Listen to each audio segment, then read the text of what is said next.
గెలిచిన ఎమ్మెల్యేగా పిఠాపురం నియోజకవర్గానికి పవన్ కళ్యాణ్ గారు ఏం చేశారు అనే దాని గురించి ఇప్పుడు క్లుప్తంగా వివరించే ప్రయత్నం చేస్తాం. ముందుగా మొదటిది పిఠాపురం సమగ్రాభివృద్ధి కోసం పిఠాపురం ఏరియా డెవలప్మెంట్ అథారిటీని ఏర్పాటు చేయడం. పిఠాపుర వాసుల అత్యవసరాలను గుర్తిస్తూ 30 పడకల ఆసుపత్రిని 100 పడకల ఆసుపత్రిగా అభివృద్ధి చేసేందుకు దీనికి అవసరమైన సిబ్బందిని మౌలిక సదుపాయాల కోసం 39.75 కోట్లను ఆమోదం తెలపడం జరిగింది. పిఠాపురంలోని సామాన్య ప్రజలకు పెళ్లిళ్ల ఖర్చులు తగ్గించేందుకు 2 కోట్ల రూపాయలతో టిటిడి కళ్యాణ మండపాన్ని నిర్మించడం.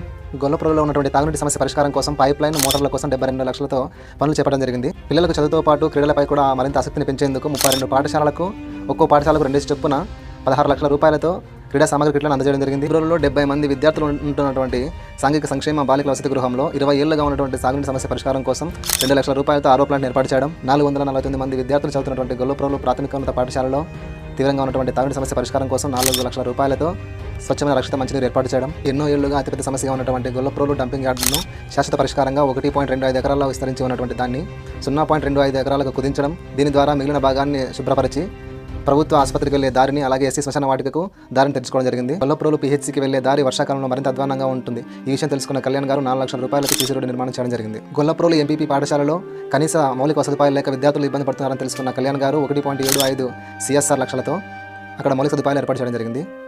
పిఠాపురం ఆర్ఆర్బీహెచ్ఆర్ కళాశాలలో ఉన్న తాగునీటి సమస్యను గుర్తించి అక్కడ ఆరో ప్లాంట్ మరమ్మతులు చేయించి పిఠాపురం ప్రజలకు నాణ్యమైన వైద్య సేవలు అందించేందుకు కమ్యూనిటీ హెల్త్ సెంటర్కు సిబ్బంది కొరత తీర్చేందుకు ఒక civil assistant surgeon, medical officer, 3 staff నర్సులు, ఒక జనరల్ డ్యూటీ అటెండర్ను నియమించడం.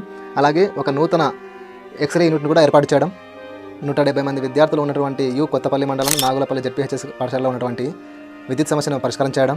తాటిపర్తి జెడ్పీ హై స్కూల్లో ప్రమాదకరంగా ఉన్నటువంటి విద్యుత్ లైన్కి పరిష్కారంగా 65,000 రూపాయలతో పరిష్కారం చూపడం. గొల్లపురంలో మహిళా కళాశాలకు 1.1 లక్ష రూపాయలతో కంప్యూటర్లు అందజేసి కంప్యూటర్ శిక్షణ అందేలా చేయడం. వెంకటరాయాపురం పాఠశాలలో తాగునీటి సమస్యకు పరిష్కారంగా 80,000 రూపాయలతో వాటర్ ప్యూరిఫైర్లు ఏర్పాటు చేయడం. ఈ 6 నెలల కాలంలో గెలిపించిన పిఠాపురం ప్రజలకు పవన్ కళ్యాణ్ గారు చేసిన పనులు